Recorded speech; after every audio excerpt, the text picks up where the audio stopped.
नमस्कार मित्रांनो. आपले उद्योग व्यवसाय मित्र या सदरात स्वागत आहे. मित्रांनो, आज आपला विषय आहे की वेळेचे नियोजन. वेळेचे नियोजन. मित्रांनो, तुम्हाला माहिती आहे की वेळ अशी गोष्ट आहे की जी सगळ्यांना सारखीच मिळालेली आहे. सगळ्यांना सारखीच उपलब्ध आहे. जी वेळ आज प्रथितयश उद्योगपती श्री मुकेश अंबानींना आहे, तीच वेळ तुम्हालाही अवेलेबल आहे.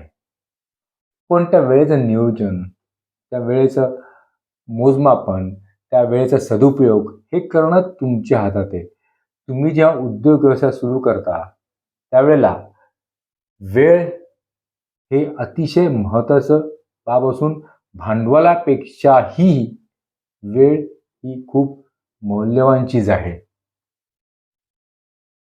सगळ्यांना सारखीच मिळाली, मीच मला म्हटलं होतं तसं की वेळेचा असा सदुपयोग करायचा असेल तर त्याचं नियोजन करणं फार आवश्यक आहे. कसं असतं की वेळ जेव्हा निघून जाते त्यावेळेला सगळ्या गोष्टी हातातून निघून जातात. कारण काही गोष्टी ह्या तुम्हाला उद्योगधंद्यामध्ये प्लॅन्ड करावं लागतात. प्लॅनिंग करावं लागतं वेळेचं. प्रत्येक महिन्याला, प्रत्येक आठवड्याला तुम्ही काय करणार आहात ह्याचं प्लॅनिंग होणं आवश्यक आहे. त्याच्यामध्ये वेळ हा सगळ्यात महत्त्वाचा क्रायटेरिया आहे, की मी आठवड्यातले 8 ते 10 तास हे कसं मी उद्योगधंद्याकरता वापरू शकतो ह्याचं नियोजन करणं फार महत्त्वाचं आहे. कारण काय आहे, की तर तुम्ही मिसप्लॅन्ड असाल तर तुम्हाला वेळ कुठे आणि कसा चालला आहे हे आयुष्यात कधी समजणार नाही आणि नंतर वयानुसार तुमचा बिझनेस जेव्हा वाढीला येत नाही तेव्हा पश्चात्तापाची पाळी येते. त्यामुळे मित्रांनो, वेळेचं नियोजन हे फार महत्त्वाचं आहे. वेळेची किंमत केव्हा कळते की जेव्हा सगळ्या गोष्टीला उशीर झाला असतो त्यावेळेला. आता वेळेची किंमत हा एक वेगळा मुद्दा आहे.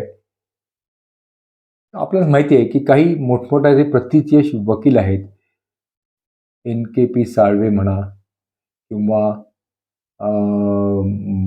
काँग्रेसचे सिब्बल म्हणा, हे जे मोठे वकील आहेत त्यांची एका तासाची किंमत 5-5, 10-10 लाख रुपये पण असते. म्हणजेच विचार करा की त्या वेळेची किंमत ते किती आहे त्यांची. आज सगळ्यात त्यांनी जे काही त्यांच्या क्षेत्रामध्ये यश मिळवलेलं आहे त्याचं कारण की त्यांनी पूर्वीच्या आयुष्यामध्ये, तरुणामध्ये वेळेचं बरोबर नियोजन करून ते आज ह्या मुकामापर्यंत पोहोचलेले आहेत. आज त्यांच्या वकिलाची किंमत लाखो कोट्यावधी रुपये आहे. म्हणजेच काय की वेळेचं नियोजन हे त्यांनी त्यावेळेला केलेलं आहे. आता वेळ आणि वेळेचा सदुपयोग म्हणजे काय तुम्ही म्हणाल? वेळ आणि वेळेचा सदुपयोग म्हणजे काय? वेळ आणि वेळेचा सदुपयोग म्हणजे की सगळ्यात महत्त्वाची म्हणजे की वेळ अशी गोष्ट आहे की त्याच्यामध्ये तुमचा स्वतःचा विकास, आत्मविकास, त्याला मी म्हणेन असा शब्द, आत्मविकास होणं फार गरजेचे आहे.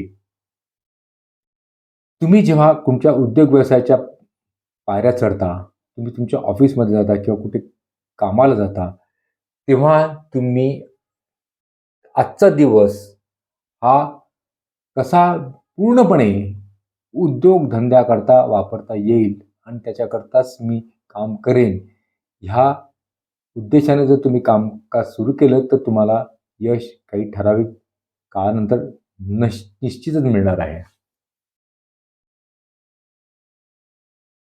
तुमच्या उद्योग व्यवसायाच्या प्रिमाइसेसमध्ये किंवा तुमच्या एकंदर प्लॅनिंगच्या प्रोसेसमध्ये तुम्ही जर कुठल्या गोष्टीचा आळशीपणा केलात,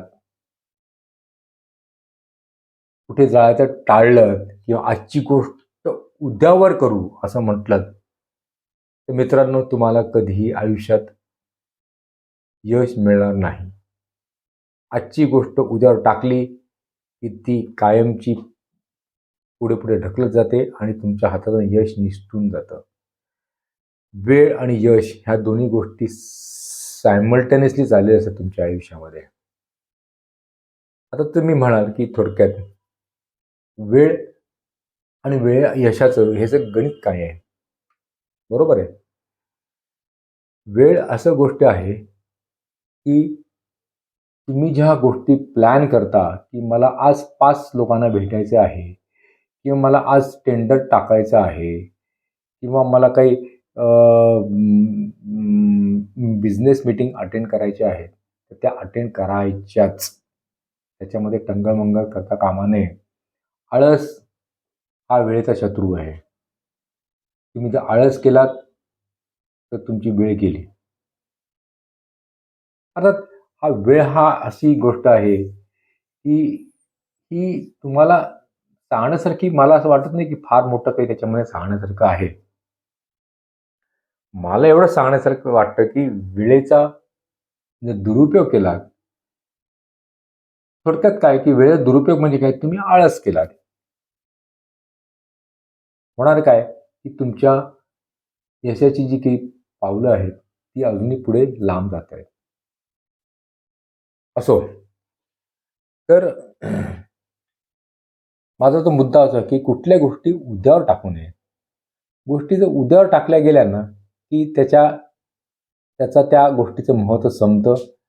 ती गोष्ट तुमच्या कधी हातातून निसटून जाते, कळत नाही आणि मग पश्चात्तापाची पाळी येते. पश्चात्तापाची पाळी येते.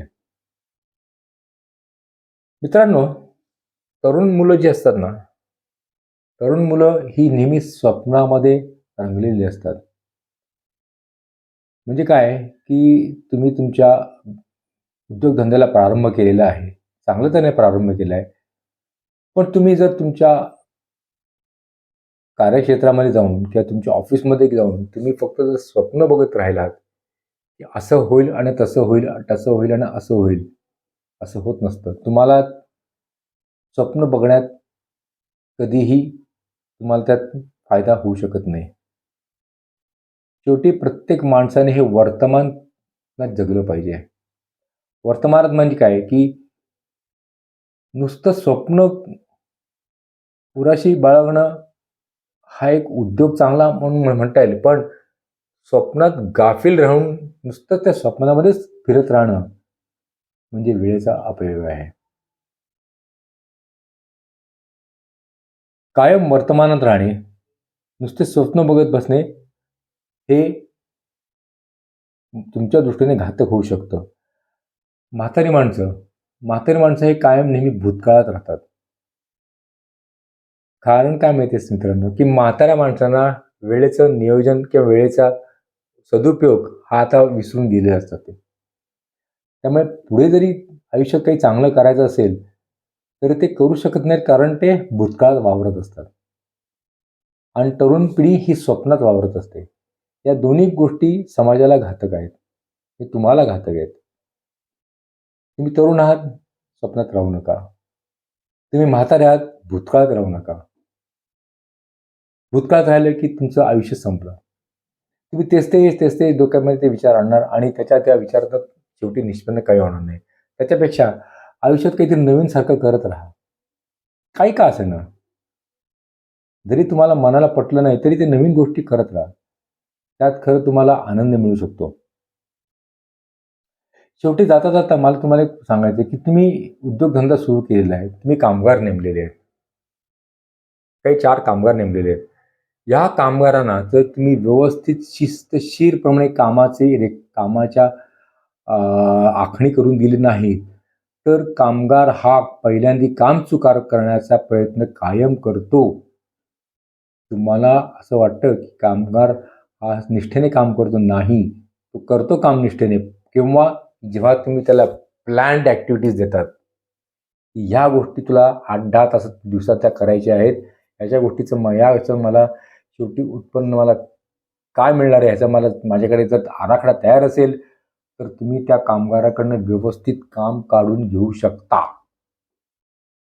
शेवटी कामगारांकडनं काम काढून घेणं म्हणजेच काय, की वेळेचं नियोजन करून कामगारांकडनं जास्तीत जास्त उत्पादन क्षमता वाढवून घेणे, ह्याला वेळेचे नियोजन म्हणतात.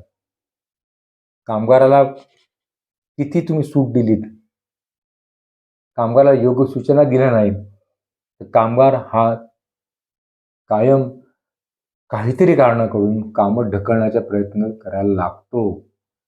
तर जेव्हा तुम्ही कुठल्या कामगाराला कामावरती घेता, तेव्हा त्याला पूर्णपणे कामाचं नियोजनाची संपूर्णपणे एक नियोजनाची फाईल म्हणा किंवा कागदपत्र म्हणा, त्याला टाईम टेबल म्हणा, त्याला देणं आवश्यक आहे. म्हणजेच काय की त्याच्याकडनं मॅक्सिमम आउटपुट काढून घेणं. कशामध्ये? तर ठरलेल्या वेळेमध्ये. त्यामुळे मित्रांनो, तुम्ही तुमचा वेळ सदुपयोग वेळेचा सदुपयोग करा. कुठल्याही गोष्टी लांबणीवर टाकू नका. कुठल्याही गोष्टी उद्यावर टाकू नका. आणि नेहमी आपल्या कामाचं मूल्यमापन दिवसातनं कायम करत राहा, की मी आज दिवसभरामध्ये ठरलेल्या 10 तासामध्ये काय चांगलं काम केलं, प्रोडक्टिव्ह काम केलं, ज्याच्यामुळे उद्या मला त्याच्यामध्ये थोडंसं भर घालून त्या कामाची ते काम चांगल्या तऱ्हेने होईल. हा विचार जर तुम्ही सतत करत राहिला, तर मित्रांनो यश अगदी लिहून घ्या, यश हे तुमच्या पाठीशी कायम उभं राहील. नमस्कार.